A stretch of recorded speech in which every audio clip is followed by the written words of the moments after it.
السلام علیکم ورحمۃ اللہ۔ یہ سوال پوچھا گیا ہے، رمل کرنا کب سنت ہے، کس وقت رمل نہیں کرنا، اور رمل کے بارے میں عورتوں کے لیے کیا حکم ہے۔ آئیے سب سے پہلے دیکھتے ہیں کہ رمل کسے کہتے ہیں۔ رمل ایک خاص اصطلاح ہے جو لوگ طواف کرتے ہیں خانہ کعبہ کا، ان سے یہ ریلیٹ کرتی ہے۔ پہلوانوں کی طرح چھوٹے چھوٹے قدم اٹھا کر کندھے ہلا ہلا کر چلنا رمل کہلاتا ہے۔ طواف کے پہلے 3 چکروں میں رمل کرنا اور آخری 4 میں رمل نہ کرنا سنت ہے۔ اب آپ سمجھ گئے کہ رمل کرنا کسے کہتے ہیں۔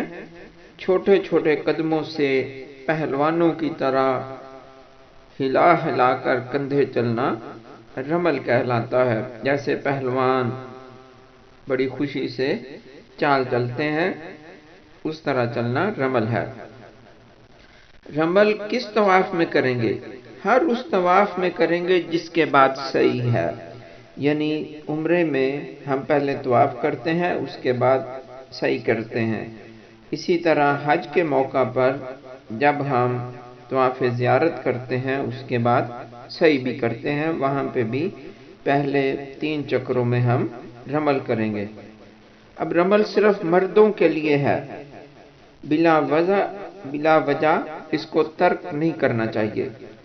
اگر کوئی اسے ترک کرے گا تو اس کا ترک کرنا مکروہ ہے۔ عورتوں کے لیے رمل نہیں ہے۔